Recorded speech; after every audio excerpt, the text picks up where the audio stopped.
ശേഷം സുഖമാണ് വിചാരിക്കുന്നു. പുതിയൊരു വീഡിയോ വ്ലോഗിലേക്ക് ഏവർക്കും സ്വാഗതം. ഇത് ഒരുപാട് പേര് റിക്വസ്റ്റ് ചെയ്ത വീഡിയോ ആണ് കേട്ടോ. ഫസ്റ്റ് ഓഫ് ഓൾ കാരണം എന്ന് വെച്ച് കഴിഞ്ഞാൽ നമ്മൾ 2025 സ്റ്റാർട്ട് ചെയ്തപ്പോൾ കുറെ അധികം പോസിറ്റീവ് ന്യൂസുകളായിട്ടാണ് നിങ്ങൾ മുന്നോട്ട് വന്നിട്ടുണ്ടായിരുന്നത് അല്ലെ. ഞാൻ അന്ന് പറഞ്ഞിട്ടുണ്ടായിരുന്നു സ്റ്റാർട്ടിങ് എപ്പോഴും പോസിറ്റീവ് ന്യൂസ് വെച്ച് പോട്ടെ.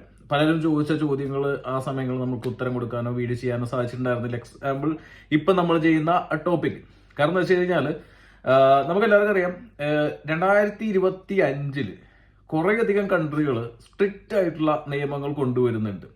2024, 2023, 22 ഒരു സുവർണ കാലഘട്ടമായിരുന്നു. പല രാജ്യങ്ങളിലേക്കും നിയമങ്ങൾ ഇളവുകൾ കൊണ്ടുവന്ന് പലരും ആ ഒരു ഇളവുകളിലൂടെ ചേക്കേറാനായിട്ട് സാധിച്ചു. മറ്റേ കൺട്രികളിൽ ഈ പറഞ്ഞ രാജ്യങ്ങളിലേക്ക് എത്തിച്ചേരാനായിട്ട് സാധിച്ചു. എന്നാൽ നമുക്ക് നോക്കേണ്ടത് 2025 അത്ര നല്ല സമയമല്ല മൈഗ്രേഷൻ നോക്കുന്നവർക്ക്. അതായത് ഏകദേശം നമ്മൾ ഈ പറഞ്ഞ പോലെ വിഷു ഒക്കെ ആകുമ്പോഴും ഇല്ലെങ്കിൽ ന്യൂ ഇയർ ഒക്കെ ആകുമ്പോഴേക്കും നമ്മൾ ഈ കബഡി നിർത്തിയിട്ട് പറയൂലേ ആ സെറ്റപ്പ് അതല്ല. ഇത് പ്രോപ്പർ ഡാറ്റകളും കാര്യങ്ങളെല്ലാം നിങ്ങൾക്ക് ഇന്റർനെറ്റിൽ കിട്ടും. നിങ്ങൾക്ക് അതെല്ലാം ചെക്ക് ചെയ്താൽ മതി കേട്ടോ. ഇനി ചാനൽ ഇൻഫോർമേറ്റീവ് യൂട്യൂബിൽ സബ്സ്ക്രൈബ് ചെയ്യാൻ നോട്ടിഫിക്കേഷൻ ബെൽ എനേബിൾ ചെയ്യുക, ഷെയർ ചെയ്യുക, സുഹൃത്തുക്കൾക്ക് എത്തിക്കുക. കാരണം 2025 വിദേശ രാജ്യങ്ങളിലേക്ക് പോകുന്നവര് എല്ലാവരും തന്നെ കണ്ടിരിക്കേണ്ട അറിഞ്ഞിരിക്കേണ്ട ഒരു വീഡിയോ ആണ്. Okay, so guys come on.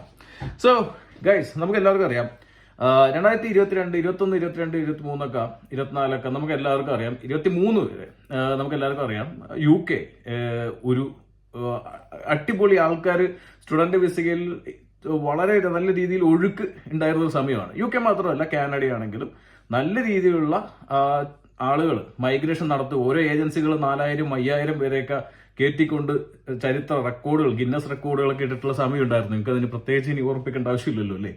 എന്നാൽ ആ ഒരു കാലഘട്ടം, ആ സുവർണ കാലഘട്ടം അവസാനിച്ചു എന്നുള്ളത് പച്ചയായ സത്യമാണ്. അതിനകത്ത് പല റീസൺസ് ഉണ്ട്. ഒന്ന്, ഭയങ്കര വലിയ മൈഗ്രേഷൻ കുടിയേറ്റങ്ങൾ നടന്നു. ക്വാളിറ്റി ഉള്ളതും ക്വാളിറ്റി ഇല്ലാത്തതുമായിട്ടുള്ള കുടിയേറ്റങ്ങൾ നടന്നിട്ടുണ്ട് ഈ പറഞ്ഞ പല രാജ്യങ്ങളിലേക്കും.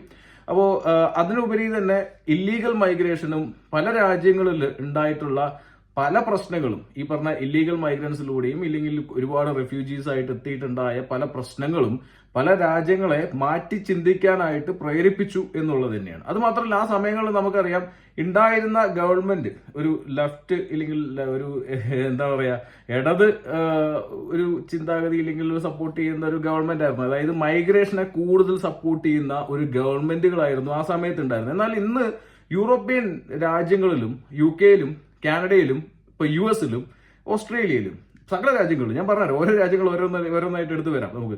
സകല രാജ്യങ്ങളിലും മൈഗ്രേഷനെ ശക്തി പ്രാപിക്കുന്നതിൽ തടയുക എന്നുള്ളൊരു ചിന്തയിൽ വന്നിട്ടുള്ള പുതിയ ഗവൺമെന്റുകൾ തന്നെയാണ് ഇതിനെല്ലാം തടസ്സങ്ങൾ ഇല്ലെങ്കിൽ ഇതിനെല്ലാം റെസ്ട്രിക്ഷൻസ് കൊണ്ടുവരുന്നത്. അതിന് പല റീസൺസ് ഉണ്ട്. അവരത് കൊണ്ടുവരുന്നതിലും ഇതൊക്കെ നിലവിൽ വന്ന് ആരൊക്കെയാണ് ഇതിനകത്ത് ഉത്തരവാദി എന്ന് ചോദിച്ചു കഴിഞ്ഞാൽ നമ്മളൊക്കെ തന്നെയാണ് ഇതിനകത്തൊക്കെ ഉത്തരവാദി. ഈ പറഞ്ഞ നിയമങ്ങൾ ഇത്രയും കടുപ്പിക്കാനുള്ള ഒരു ഉത്തരവാദികൾ നമ്മളൊക്കെ തന്നെയാണെന്നുള്ളതിന് നോ ഡൗട്ട് എന്നുള്ളത് വേണമെങ്കിൽ പറയാം. അപ്പോ ഫസ്റ്റ് തന്നെ നമുക്ക് UK എന്ന് തുടങ്ങാം. അതായത് നമ്മളിപ്പോ ഇരിക്കുന്ന രാജ്യമായ UK-യുടെ നമുക്ക് എല്ലാവർക്കും 2021 നമ്മുടെ നമ്മുടെ ബോറിസ് ജോൺസൺ ഇവിടെ പ്രൈം മിനിസ്റ്റർ ആയിട്ട് വന്ന സമയത്ത് ആ കോവിഡിന്റെ സമയത്തൊക്കെ ബ്രെക്സിറ്റ് നടന്ന സമയത്തൊക്കെ ഇവിടെ ഒരുപാട് പേര് ആളെ ആവശ്യം ഉണ്ടായിരുന്നു. ബ്രെക്സിറ്റിൽ യൂറോപ്യൻസിനെ മൊത്തം പറയാം. അത് ഒരു തരത്തിലുള്ള മൈഗ്രേഷൻ റെസ്ട്രിക്ട് ചെയ്യുന്ന ഒരു പരിപാടിയായിരുന്നു. പക്ഷെ അതിനുശേഷം പുള്ളി കുറേയധികം നിയമങ്ങളിൽ ലിബറൽ ആയിട്ടുള്ള കുറെ ഡിസിഷൻ എടുക്കുകയും ഒരുപാട് പേര് ഇങ്ങോട്ട് കയറി വരികയും സ്റ്റുഡന്റ് വിസയിൽ ഡിപ്പെൻഡന്റ് ആയിട്ട് വരികയും കെയർ വിസയും ഡിപ്പെൻഡന്റ് വിസയൊക്കെ അങ്ങോട്ട് പെരുകിയിരിക്കുന്ന സമയമായിരുന്നു അല്ലെ. എന്നാൽ പതിയെ UK-യിൽ ഒരു എതിർ സ്വരം ഉയർന്നു വന്നിട്ടുണ്ടായിരുന്നു. മൈഗ്രേഷനെ തടയുക എന്നുള്ളത് അത് ഗവൺമെന്റിന്റെ സ്റ്റാർട്ടിങ്ങിൽ മാനിഫെസ്റ്റോയിലൊക്കെ ഉണ്ടായിരുന്നെങ്കിൽ പോലും അത് ഒരു 3 ലക്ഷം മൈഗ്രേഷൻ 3 ലക്ഷത്തിലേക്ക് ഒതുക്കണം എന്നൊക്കെ ഒരു മാനിഫെസ്റ്റോ ഉണ്ടായി. അതൊന്നും നോക്കിയില്ല. കാറ്റിപ്പുറത്തി മൈഗ്രേഷൻ 10 ലക്ഷവും മില്യൺസ് കടന്നുപോയി. അതൊരു വലിയൊരു ചർച്ചാ വിഷയമായി. ആ ഗവൺമെന്റിനെ ആകെ മൊത്തത്തിൽ ആട്ടിയുലച്ച് ഗവൺമെന്റ് ഇതേ താഴ്ത്ത് കിടക്കുന്നു. പുതിയ ഗവൺമെന്റ് വന്നിരിക്കുന്നു. പുതിയ ഗവൺമെന്റ് ഏകദേശം കൊണ്ട് രീതികൾ ഇതേപോലെ തന്നെ മൈഗ്രേഷനെ ഒരു മൃദു സമീപനം തന്നെയാണ് അവരും എടുത്തിരിക്കുന്നത്. ഇല്ലീഗൽ മൈഗ്രൻസ് കടൽ വഴിയാണെങ്കിലും അല്ലാതെയാണെങ്കിലും ഒക്കെ ഒരുപാട് കയറി വരുന്നു. ലീഗൽ മൈഗ്രേഷൻ പൂർണ്ണമായിട്ടും റെസ്ട്രിക്ട് ചെയ്തിരിക്കുന്നു. ഇല്ലെങ്കിൽ പൂർണ്ണമായിട്ടും ബുദ്ധിമുട്ടുകൾ വന്നിരിക്കുന്നത്. അതായത് ഇപ്പൊ UK-യിൽ ആ സമയങ്ങളിൽ കയറി വന്ന സ്റ്റുഡൻസ് അടക്കം ഇപ്പോൾ കഷ്ടതകളിലാണ്. കാരണം വെച്ച് കഴിഞ്ഞാൽ നമുക്ക് എല്ലാവർക്കും അറിയാം ഇവിടുത്തെ വന്നിരിക്കുന്ന സാലറി ത്രഷോൾഡ് എന്നുള്ളൊരു നിയമം പുതിയ വിസകൾ അല്ലെങ്കിൽ എംപ്ലോയീസിന് സ്പോൺഷിപ്പ് കൊടുക്കുന്നതിനെ വിലങ്ങ് മറ്റൊരു കാര്യം എന്ന് വെച്ച് കഴിഞ്ഞാൽ നമുക്കറിയാം ഡിപ്പെൻഡൻസിനെ കൊണ്ടുവരാൻ പറ്റില്ല. കെയറേഴ്സിന് ഡിപ്പെൻഡൻസ് റെസ്ട്രിക്ട് ചെയ്തു, നഴ്സസിന് റിക്രൂട്ട്മെന്റുകൾ ഫ്രീസ് ചെയ്തു. അങ്ങനെ പല കാര്യങ്ങളിലൂടെ UK 2024 തന്നെ പല ലോക്കുകളും വിട്ടുവെച്ചു. 2025 ഇനിയും പുതിയ റെസ്ട്രിക്ഷൻസ് വരും എന്നുള്ളതാണ് നമ്മുടെ ഗവൺമെന്റുകൾ ഇവിടെ സൂചനകൾ തുടങ്ങി വരിക്കുന്നത്. അപ്പൊ 2025 UK വരേണ്ടവരെല്ലാവരും വളരെ പക്കയായിട്ട് പ്ലാനിങ് ചെയ്ത് മനസ്സിലാക്കി UK കയറി വരാനായിട്ട് ശ്രമിക്കുക എന്നുള്ളതാണ് നമുക്ക് പറയാനുള്ളത്. കാരണം ഇമിഗ്രേഷൻ ശക്തിപ്പെടുത്താനുള്ള സാധ്യതകൾ വളരെയധികം കൂടുതലാണ്. ഇനി നേരെ കാനഡ. ഏകദേശം UK അതേ സമാനമായ രീതിയിലായിരുന്നു കാനഡയിൽ നമുക്ക് എല്ലാവർക്കും അറിയാം, സ്റ്റുഡൻസ് UK വരുന്ന സ്റ്റുഡൻസിന്റെ അത്രത്തോളം ഇനി UK കൂടുതലും സ്റ്റുഡൻസ് അങ്ങോട്ട് മൈഗ്രേറ്റ് ചെയ്തിട്ടുണ്ടായിരുന്നു. ഒരു സമയത്ത് കാനഡയിലേക്ക് പോകാൻ പറ്റാത്ത ഒരു വിഭാഗം ആളുകളായിരുന്നു UK കയറി വന്നിട്ടുണ്ടായിരുന്നത്. എന്നാൽ കാനഡ പതിയെ അവരുടെ റിക്വയർമെന്റ്സുകളിലും ഇല്ലെങ്കിൽ യൂണിവേഴ്സിറ്റികൾ, കാരണം ഒരുപാട് പരിപാടികൾ, ഫേക്ക് ആയിട്ടുള്ള പരിപാടികൾ, യൂണിവേഴ്സിറ്റികൾ അവിടെ നിന്ന് ഓഫറുകൾ കാര്യങ്ങൾ എടുത്തു കൊടുത്ത് ഇന്ത്യ എന്നുള്ള രാജ്യത്തിനെ ഒരു ബ്ലാക്ക് ലിസ്റ്റിലേക്ക് കൊണ്ടുവരുന്നതിന്റെ വക്ക് വരുന്നു. ഇന്ത്യയിലെ പല യൂണിവേഴ്സിറ്റിയിലും ഒരു ബ്ലാക്ക് ലിസ്റ്റ് ചെയ്യുന്ന ഒരു സാഹചര്യമൊക്കെ അവിടെ ഉണ്ടായിട്ടുണ്ടായിരുന്നു അല്ലെ. അപ്പൊ അത് മാത്രമല്ല, ഡിപ്പെൻഡൻസ് റെസ്ട്രിക്ട് ചെയ്യുന്നു, PSW കിട്ടാതിരിക്കുന്നു, PG ഡിപ്ലോമക്കാർക്ക് ഡിപ്പെൻഡ്, അങ്ങനെയുള്ള പല കാര്യങ്ങളും റെസ്ട്രിക്ട് ചെയ്യുന്നു. സ്റ്റുഡൻസ് പോവാതായി, പിന്നെ ഇൻഫ്ലേഷൻ വലിയ രീതിയിൽ വർദ്ധിച്ചു, അവിടെ നിന്ന് മടങ്ങിപ്പോക്ക് തുടങ്ങി ഒരുപാട് പേര്. ഇപ്പൊ ഏറ്റവും കൂടുതൽ ലോകത്തിപ്പോ ഏറ്റവും കൂടുതൽ മൈഗ്രൻസ് എന്താ പറയാ തിരിച്ചു പോകുന്ന ഒരു രാജ്യമാണ്. അതായത് വന്നു കഴിഞ്ഞാൽ അവിടെ മടുത്തിട്ട് റിട്ടേൺ ചെയ്തുകൊണ്ടിരിക്കുന്ന ഒരു സമയമാണ് ഇപ്പോൾ. റിവേഴ്സ് മൈഗ്രേഷനിൽ ഏറ്റവും കൂടുതൽ പ്രകീർത്തിപ്പെട്ടുകൊണ്ടിരിക്കുന്ന ഒരു രാജ്യമാണ് കാനഡ. അപ്പോൾ കാനഡയിൽ ഇപ്പോൾ വളരെ കഠിനമായിട്ടുള്ള കടുത്ത നിയമങ്ങൾ കൊണ്ടുവരുന്നു. അവിടുത്തെ PR കിട്ടുന്നതിനുള്ള ബുദ്ധിമുട്ടുകൾ വന്നിരിക്കുന്നു. അതുകൊണ്ട് അവിടെ നിന്നുള്ള ഒരുപാട് തിരിച്ചു പോകുന്നതിന്റെ വീഡിയോസ് നിങ്ങൾക്കിപ്പോൾ നിങ്ങൾ ജസ്റ്റ് ഒന്ന് യൂട്യൂബിൽ സെർച്ച് ചെയ്ത് നോക്കിയാലും അല്ലെങ്കിൽ ന്യൂസിൽ പോയാലും ഒരുപാട് കിട്ടും. ഓസ്ട്രേലിയ കഴിഞ്ഞ വർഷം തന്നെ നമുക്കറിയാം, ഓൾറെഡി അവിടെ കുറച്ച് ഇമിഗ്രേഷൻ സ്ട്രിക്റ്റ് ആണ്. സ്റ്റുഡൻസിന് അങ്ങനെ ഈസി ആയിട്ട് കയറി പോകാൻ പറ്റില്ല. 3 വർഷം ITR, അത് മാത്രമല്ല ലിവിങ് എക്സ്പെൻസ് ഒക്കെ പല രീതിയിൽ സ്ട്രോങ് ആയിട്ട് കാണിച്ചൊക്കെ പോകണം നമുക്ക് അവിടേക്കൊക്കെ പോകണമെങ്കിൽ. അങ്ങനെ പല കാര്യങ്ങളൊക്കെ ഓസ്ട്രേലിയയിൽ ഓൾറെഡി ഉണ്ട്. അതിന് പുറമെ സ്റ്റുഡൻസിന് റിട്ടേൺ എക്സാം വരെ അവിടെ നിലവിൽ കൊണ്ടുവന്നിരിക്കുകയാണ്. അതായത് ഇനി സ്റ്റുഡൻസ് പോകണമെങ്കിൽ അവർ പക്കാ സ്റ്റുഡന്റ് ആണോ എന്ന് ചെക്ക് ചെയ്യാനായിട്ടുള്ള റിട്ടേൺ എക്സാംസും കാര്യങ്ങളും എല്ലാം തന്നെ നിലവിൽ കൊണ്ടുവരുന്നു. പ്രോപ്പർ ആയിട്ടുള്ള ഇൻകം സ്റ്റേറ്റ്മെന്റും കാര്യങ്ങളും എല്ലാം, ലാംഗ്വേജ് റിക്വയർമെന്റ്സ് ഉയർത്തുകയും കാര്യങ്ങളെല്ലാം ഓസ്ട്രേലിയ ചെയ്തിരിക്കുന്നുണ്ട്. അതുകൊണ്ട് തന്നെ 2025 നോർമലി ഇപ്പൊ UK കാനഡയിലേക്ക് പോകുന്ന പോലുള്ള സ്റ്റുഡൻസിന് ഓസ്ട്രേലിയക്ക് പോകാൻ പറ്റില്ല. സത്യമായിട്ടുള്ള കാര്യമാണ്. കാരണം വെച്ചാൽ ഫിനാൻഷ്യൽ റിക്വയർമെന്റ്സിന്റെ ഒരു ബേർഡൻ ഉണ്ട്. അതിനൊപ്പം തന്നെ ഈ ടെസ്റ്റുകൾ, ലാംഗ്വേജ് കാര്യങ്ങളെല്ലാം എടുത്തു പോകാനുള്ള താല്പര്യവും ഒരുപാട് ആൾക്കാർക്ക് ഇല്ല. അപ്പൊ അതുകൊണ്ട് തന്നെയാണ് UK ഇപ്പോഴും പലരും ഫോക്കസ് ചെയ്തുകൊണ്ടിരിക്കുന്നത്. ഓക്കെ, ഓസ്ട്രേലിയൻ 2025 നമുക്കറിയാം ഇച്ചിരി ബുദ്ധിമുട്ടായിരിക്കും. മുന്നത്തെ പോലെ ആയിരിക്കില്ല. എന്നാലും ഈ പറഞ്ഞ റിക്വയർമെന്റ്സ് ഉള്ളവർക്ക് പോകാം. UK കേസിലും അതേപോലെ തന്നെയാണ്. റിക്വയർമെന്റ്സുകൾ ഞാൻ പറഞ്ഞ പോലെ ഇപ്പൊ തന്നെ കുറച്ചധികം കോംപ്ലിക്കേറ്റഡ് ആക്കി വെച്ചിട്ടുണ്ട്. കാനഡയുടെ കേസിലും അങ്ങനെ തന്നെയാണ്. ഇപ്പോൾ ടോട്ടലി ഒരു അബ്രോഡ് സ്റ്റഡി എന്ന് പറയുന്ന സമയത്ത് നമുക്കൊരു ശരിക്കും പറഞ്ഞാൽ പഴയ പോലൊരു ഓപ്പർച്യൂണിറ്റി ഇല്ല എന്ന് വേണമെങ്കിൽ പറയാം. ഇനി ഈ 3 കൺട്രി അല്ലാതെ നമുക്ക് വരുവാണെങ്കിൽ തൊട്ടടുത്ത അയർലൻഡിന്റെ കേസിലാണെങ്കിൽ നോർമലി IELTSഉം എല്ലാം അന്ന് പഴയ പോലെ തന്നെയാണ്. അത് മാത്രമല്ല, ഇപ്പൊ അവിടുത്തെ ജോബ് കിട്ടാനുള്ള റിക്വയർമെന്റ്സിന്റെ കേസിലൊക്കെ അവര് ഇപ്പൊ നോർമൽ ജനറൽ വർക്ക് പെർമിറ്റിന്റെ കേസാണെങ്കിലും ഇല്ലെങ്കിൽ ക്രിട്ടിക്കൽ സ്കിൽ എംപ്ലോയ്മെന്റ് വർക്ക് പെർമിറ്റിനാണെങ്കിലും ഒക്കെ വ്യത്യാസങ്ങൾ വന്നിട്ടുണ്ട്. ഓക്കെ, അപ്പോൾ എന്താന്ന് വെച്ച് കഴിഞ്ഞാൽ അവിടെയും ഇതേപോലെ വർക്ക് പെർമിറ്റ് കിട്ടാനുള്ള ചാൻസുകൾ കുറയ്ക്കുന്നുണ്ട്. വേറൊന്നും കൊണ്ടല്ല, നമുക്കറിയാം അവിടെ എല്ലാം ഓപ്പോസിറ്റ് പാർട്ടികൾ എല്ലാം നല്ല രീതിയിലുള്ള ഒരു പ്രക്ഷോഭം നമുക്കറിയാം. ഇല്ലീഗൽ മൈഗ്രൻസിനെതിരെ വലിയ രീതിയിലുള്ള ഇല്ലീഗൽ മൈഗ്രൻസിന്റെ ഒരു കടന്നുകയറ്റം ഈ പറഞ്ഞ രാജ്യങ്ങളിലൊക്കെ ഉണ്ടായിട്ടുണ്ട്.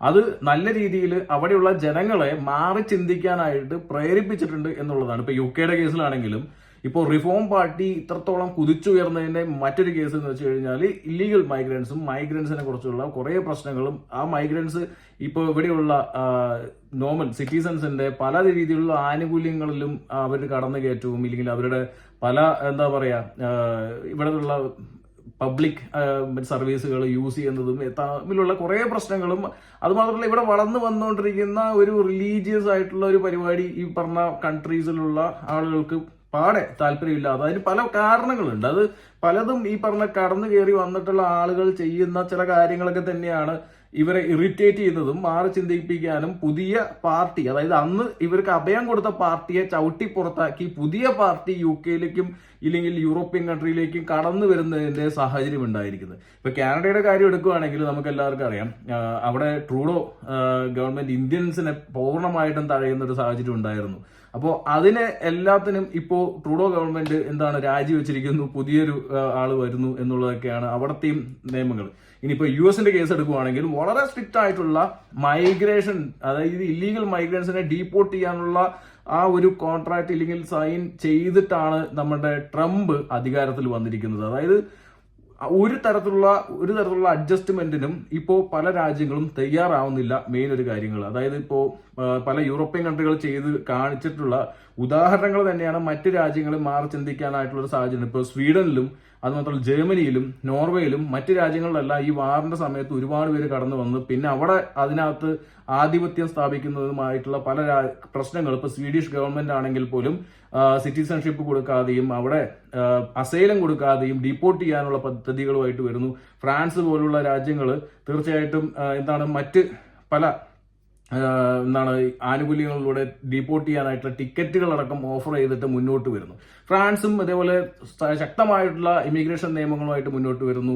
അതുപോലെ ഇറ്റലി, നമുക്കറിയാം ഇറ്റലിയിലും അതുപോലെ തന്നെ പല രീതിയിലുള്ള, അതായത് ഇല്ലീഗൽ മൈഗ്രൻസിനെ ഒഴിവാക്കാനായിട്ട് മാറ്റാനായിട്ട് അവർ തന്നെ പുതിയ ഡെക്രേറ്റ് ഓഫ് ലൂസി പറഞ്ഞിട്ടുള്ള പല വിസ സിസ്റ്റങ്ങളും ഇൻട്രൊഡ്യൂസ് ചെയ്യുന്നുണ്ട്. പക്ഷേ ഈ ഇൻട്രൊഡ്യൂസ് ചെയ്യുന്നതിലും ആൾക്കാരെ എടുക്കുന്നതിൽ പല രീതിയിലുള്ള അവരുടെ റിക്വയർമെന്റ്സുകളും കാര്യങ്ങളും വെച്ചിട്ടൊക്കെയാണ് ഇവരെ ആളുകളെ എടുക്കാനായിട്ട് നോക്കുന്നത്. ഇപ്പൊ ലിത്വാനിയ, നമുക്കറിയാം വർക്ക് വിസയുടെ കേസിൽ, വർക്ക് പെർമിറ്റിന്റെ കേസുകളിലാണെങ്കിലും ഇപ്പൊ ലിത്വാനിയ ആവട്ടെ, മാൾട്ട ആവട്ടെ, അതേപോലെ തന്നെ പോളണ്ട് ആവട്ടെ, സ്ലോവാക്കിയ ആവട്ടെ, സ്ലൊവേനിയ ആവട്ടെ, ഹംഗറി ആവട്ടെ, ഈ പറഞ്ഞ രാജ്യങ്ങളെല്ലാം എന്ത് ചെയ്യുന്നത് വെച്ച് കഴിഞ്ഞാൽ അൺസ്കിൽഡ് ജോബ്സിനെ മാക്സിമം കുറച്ച്, അവർക്ക് VFS കൊടുക്കുന്നില്ല, അവർക്ക് അപ്പോയിന്റ്മെന്റ്സ് കൊടുക്കുന്നില്ല. ഈ പറഞ്ഞ ഏജൻസ് അവിടെയുള്ള രാജ്യങ്ങളിൽ നിന്നുള്ള സകല ഓഫർ ലെറ്റർ എടുത്തിട്ട് ആളുകൾ കൊടുക്കുന്നുണ്ട്. പക്ഷെ ഇവർക്ക് എന്ത് ചെയ്യുന്നു വെച്ച് കഴിഞ്ഞാൽ ഒരു തരത്തിലുള്ള അപ്പോയിന്റ്മെന്റ്സോ കാര്യങ്ങളോ നീട്ടി ഇല്ലെങ്കിൽ ഇന്റർവ്യൂസിലൂടെ അവരെ റിജക്ട് ചെയ്യുന്ന കാര്യങ്ങളും നമുക്ക് കാണാനായിട്ട് ഇടയായി. അതുമാത്രമല്ല ഹൈലി സ്കിൽഡ് ആയിട്ടുള്ള ആളുകളെ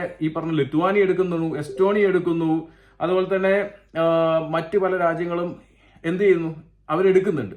പക്ഷേ ഈ പറഞ്ഞ ഹംഗറി അടക്കം ഈ അടുത്ത നിയമങ്ങൾ കൊണ്ടുവരുന്നു.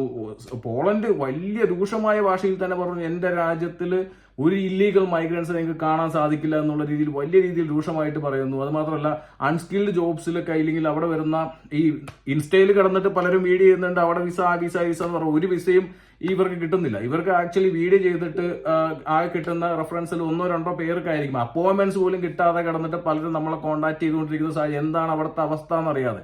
അതായത് ആ രാജ്യങ്ങളെല്ലാം വളരെ സ്ട്രിക്റ്റ് ആയിട്ടുള്ള നിയമങ്ങൾ അവിടെ കൊണ്ടുവരികയാണ്. കാരണം വേറൊന്നും കൊണ്ടല്ല, ഇല്ലീഗൽ മൈഗ്രൻസിനെ അതായത് അൺഎത്തിക്കലായിട്ട് മൈഗ്രേറ്റ് ചെയ്തവരെയൊക്കെ കൺട്രോൾ ചെയ്യാനായിട്ട് ഈ പറഞ്ഞ യൂറോപ്യൻ രാജ്യങ്ങൾ മുന്നോട്ട് വരുന്നു. കാരണം നമുക്കറിയാം ഒരു പ്രോപ്പർ റൈറ്റ് വിങ് രാഷ്ട്രീയം യൂറോപ്പിൽ മൊത്തമായിട്ട് ഉടലെടുത്തുകൊണ്ടിരിക്കുന്നു.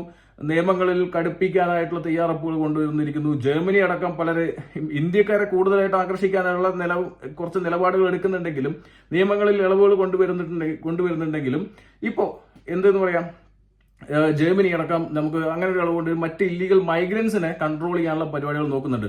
കുറേ പ്രശ്നങ്ങൾ നമുക്കറിയാം. ജർമ്മനിയിൽ ഈ അടുത്തുണ്ടായിട്ടുള്ള ഒരു ഇൻസിഡന്റ്, ക്രിസ്മസ് സമയത്തുണ്ടായിട്ടുള്ള ഇൻസിഡന്റുകൾ, പല രീതിയിലുള്ള പ്രോബ്ലംസുകൾ അങ്ങനെ വരുന്നതുകൊണ്ട് തന്നെ ഈ കൺട്രിയിലുള്ള ജനങ്ങളെയും രാഷ്ട്രീയക്കാരെയും മാറി ചിന്തിക്കാനായിട്ട് പ്രേരിപ്പിക്കുന്നു. അത് മൈഗ്രേഷനെ നല്ല രീതിയിൽ ബാധിക്കുന്നു. നിയമമാറ്റങ്ങൾ കൊണ്ടുവരുന്നു. ഇപ്പൊ ലിത്വാനിയ ആവട്ടെ, എസ്റ്റോണിയ ആവട്ടെ, അതുമാത്രമല്ല സ്ലൊവാക്കിയ ആവട്ടെ, സ്ലൊവേനിയ ആവട്ടെ, പോളണ്ട് ആവട്ടെ, ഹംഗറി ആവട്ടെ, ഇപ്പൊ സ്വീഡൻ കൊണ്ടുവരുന്നു, അതേപോലെ തന്നെ ഡെൻമാർക്ക് കൊണ്ടുവരുന്നു, ജർമ്മനി, സകല യൂറോപ്യൻ രാജ്യങ്ങളും നിയമങ്ങൾ കടുപ്പിക്കുന്നു. ഇതിലൂടെ നമുക്ക് വരുന്നത് വെച്ച് കഴിഞ്ഞാൽ സ്റ്റഡീസിന് പോകുന്നവർക്കും പണികളാണ്. കാരണം എല്ലാ രാജ്യത്തിലേക്കും ഈസി ആയിട്ട് സ്റ്റഡീസിന് പോകാനായിട്ട് സാധിക്കുന്നില്ല. റിജക്ഷൻസ് വരുന്നു. അതുമാത്രമല്ല നമുക്ക് എല്ലാവർക്കും അറിയാം, ഈ പറഞ്ഞ വിസിറ്റിംഗ് വിസ അപ്രോച്ച് ചെയ്യുന്നവരെ പോലും റിജക്ട് ചെയ്യുന്നു. അങ്ങനെയുള്ള പല കാര്യങ്ങളും നിലവിൽ വന്നുകൊണ്ടിരിക്കുന്നു. വിസിറ്റിംഗ് വിസയിൽ പോയി ചാടുന്ന പരിപാടികളും കാര്യങ്ങളൊക്കെ ഉണ്ടായിരുന്നു അവിടെ. അതെല്ലാം തടയാനായിട്ടുള്ള തയ്യാറെടുപ്പുകളായിട്ടാണ് പുതിയ ഗവൺമെന്റുകൾ മുന്നോട്ട് വരുന്നത്. ഇനിയും ഒരുപാട് ഗവൺമെന്റുകൾ മുന്നോട്ട് വരാവുന്നു. ഫാർ റൈറ്റ് അല്ലെങ്കിൽ റൈറ്റ് വിങ് എന്നുള്ള രീതിയിൽ പലരും മുന്നോട്ട് വരുന്നു. നല്ല രീതിയിലുള്ള സ്ട്രിക്റ്റ് ആയിട്ടുള്ള നിയമങ്ങൾ കൊണ്ടുവരുന്നു. 2025 നമുക്ക് ആകെ മൊത്തത്തിൽ പണികൾ ഉണ്ടാക്കാൻ കാരണം നമ്മൾ തന്നെയാണ്.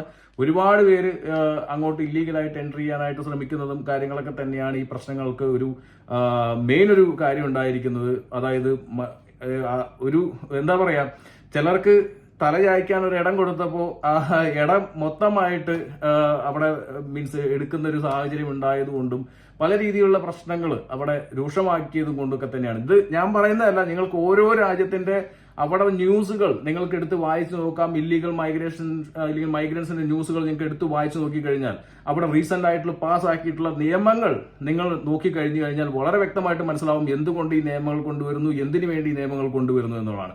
എന്നാൽ ഈ പറഞ്ഞ എല്ലാ രാജ്യങ്ങൾക്കും ഹൈലി സ്കിൽഡ് ആയിട്ടുള്ള, നല്ല ക്വാളിഫൈഡ് ആയിട്ടുള്ള, ബ്രില്യന്റ് ആയിട്ടുള്ള ആളുകളെ തന്നെ ആവശ്യമാണ്.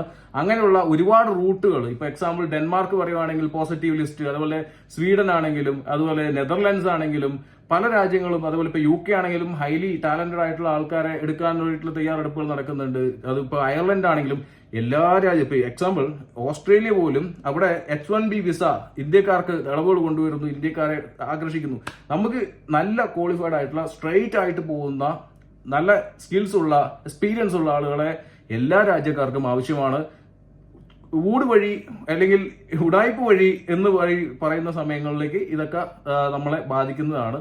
അവിടെ പോയി ചാടി നിൽക്കാൻ, നമ്മുടെ UK കേസിൽ തന്നെ നമ്മുടെ റോബർട്ട് ജെൻറിക് ആയിട്ടുള്ള, അതായത് ഇപ്പോൾ നിൽക്കുന്ന ഓപ്പോസിഷൻ പാർട്ടിയുടെ ലീഡർ പറഞ്ഞിട്ടുള്ള ഒരു കാര്യം എന്ന് വെച്ച് കഴിഞ്ഞാൽ ഇന്ത്യക്കാർക്ക് ഇനി വിസ കൊടുക്കരുത്. കാരണം എന്താണെന്ന് വെച്ച് കഴിഞ്ഞാൽ ഇവിടെ 1 ലക്ഷത്തിന് മേലെ ഇന്ത്യക്കാര് അനധികൃതമായിട്ടാണ് നിൽക്കുന്നത്, അതുകൊണ്ട് തന്നെ ഇന്ത്യക്കാർക്ക് വിസ കൊടുക്കുക. അത് തന്നെയാണ് പ്രശ്നം. ഈ പ്രശ്നങ്ങളൊക്കെ തന്നെയാണ് നമ്മളെ ഈ ഒരു സാഹചര്യത്തിലേക്ക് തള്ളിവിടുന്നതും. കാരണം എന്ന് വെച്ച് കഴിഞ്ഞാൽ നിങ്ങൾക്കൊരു വഴി തന്നു, ഇടം നിൽക്കാൻ സ്ഥലം തന്നു, പക്ഷേ അതും നിങ്ങൾ മിസ്യൂസ് ചെയ്യുന്നു എന്നുള്ള രീതിയിൽ എല്ലാ രാജ്യങ്ങളും നമ്മുടെ മുമ്പിൽ കഥ കടയ്ക്കുന്നു.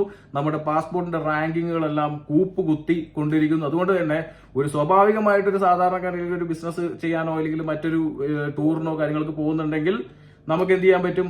നമുക്ക് വഴിയില്ല, ആകെ മൊത്തം പണിയാണ് എന്നുള്ളതാണ് അറിയാൻ സാധിച്ചത്. സോ ഗൈസ്, ഓപ്പൺ ആയിട്ട് കുറച്ച് കാര്യങ്ങൾ പറഞ്ഞു. ഇഷ്ടപ്പെട്ടിട്ടുണ്ടെങ്കിൽ സപ്പോർട്ട് ചെയ്യാം, സബ്സ്ക്രൈബ് ചെയ്യാം, ഷെയർ ചെയ്യാം നിങ്ങളുടെ സുഹൃത്തുക്കൾക്ക്. കണബായി.